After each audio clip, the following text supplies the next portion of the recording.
Aujourd'hui, on vous parle des One Night qui ont viré au cauchemar. Et là, si vous voulez savoir ce que moi, j'ai des One Night qui ont mal viré, il y en a une couple, OK? J'ai déjà vomi dans la salle de bain d'une fille qui avait encore son sapin de Noël au mois d'avril après y avoir fait un cunilingus. Ça arrive. Ah ouais. Une petite anecdote d'Abitibi tranquille. Important de mentionner que j'ai pas vomi parce que j'ai fait un cunilingus, mais parce que je me sentais pas bien avant de commencer. OK? Je pense que c'est les petits moves de tête trop vite qui m'ont donné le mal de cœur. Sinon, début vingtaine, après un show, moi puis une fille, on se voulait, mais elle voulait pas que j'aille chez elle, puis moi, je voulais pas qu'elle vienne chez nous. Fait qu'on a fait ça en arrière de la bâtisse, sur le capot de mon char. On aurait pu faire ça sur la banquette arrière, mais je faisais tellement jamais le ménage qu'on a jugé que le capot, c'était l'affaire la plus propre. Ça allait super bien jusqu'à temps qu'elle réalise que la rouille graffinait son dos, puis elle saignait du dos. Je veux qu'elle était piquée pour le tétanos, là. Puis moi, ça me stressait pas jusqu'à temps que je vois que je saignais de l'entrejambe. Fait que là, j'ai commencé à stresser parce qu'un gars qui voit son entrejambe plein de sang, c'est le même feeling que quand il faut que tu breaks sec sur l'autoroute, t'es obligé de te tasser dans l'accotement parce que tu vas pas crasher, là, tu sais, les palpitations qu'il y a là. Ça. Fait qu'elle est partie en panique chez elle. Moi, j'étais allé au Tim Hortons le plus proche, je me rinçais dans le lavabo, comme un Christine malpropre. Le staff venait me voir, puis il était comme, on peut-tu t'aider? Puis j'étais comme, la machine à capuchon glacé marche encore? C'était dégueulasse. Je suis désolé au Tim Hortons de Sainte-Julie, soit dit en passant, mais... On les salue. Ouais, une belle histoire que je raconte à ma fille de 14 ans le soir avant qu'elle se couche pour y enlever le goût d'avoir une relation sexuelle. C'est ça qu'il faut faire.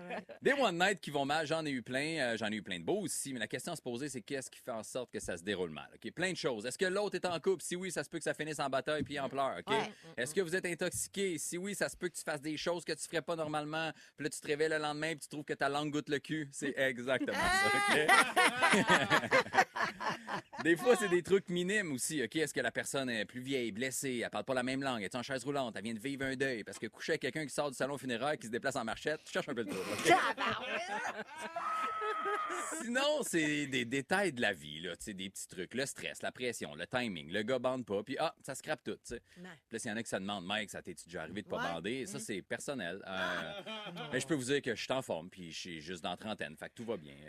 Anyway, c'est normal, pas bander pour vrai. Là, à un moment donné, on n'est pas des robots non plus. Là. Regarde, j'ai des grosses semaines portées chercher les enfants à l'école, je coach le basket, j'écris des chroniques, je fais des shows de la route. Ça se peut qu'à un moment donné, ils fassent garde, je veux me reposer. Là. Donnez un break à ce là. Si une fois dans l'année ça arrive, là, pour vrai, c'est pas anormal. Là, voyons donc, une fois par mois même, j'imagine c'est correct. Là. Probablement qu'une fois par semaine aussi. Regarde, je pose la question en voix haute. Juste pour aider ceux qui souffrent. Là, si ça arrive, OK? Mettons que ça vous arrive. Je dis pas que ça m'arrive, OK? Mais le truc, c'est de ne pas paniquer, OK? Non. Les gars, respirez, allez boire un peu de jus d'orange puis pensez à quelque chose de beau, genre faire du catamaran au Mexique, OK? Les filles, s'il vous plaît, arrêtez de vous acharner, OK? Quand même que tu l'aspires puis tu le tâtes puis tu l'étires comme une ballonne de fête, ça m'aide pas! C'est pire, OK? Ouais, une girafe. Anyway. On le sait que la texture, elle vous écœure, puis moi, je suis gêné quand il est mou, OK? Gars, je vais me confier, OK? Moi, je fais partie de la catégorie des growers, OK? Il va prendre de l'expansion, mais au repos, ça donne une fausse représentation de ce qu'il va devenir, OK? Je sais qu'il a l'air d'un petit bébé carotte, mais je te jure, ça va devenir une belle banane mûre. Puis là, les filles, qu'est-ce que je peux faire pour t'aider? Rien! Je vais m'arranger tout seul. Fais juste comme si tout ce qu'on vivait était normal puis pas pathétique, OK? Laisse-moi tranquille, debout au pied du lit, à me varloper violemment puis m'harmonier des phrases semi-claires. Oh oui, c'est pas vrai que tu vas me faire ça ce soir. Comment, vas-y. Elle aussi, elle veut. Ben non, elle dira pas à ses amis.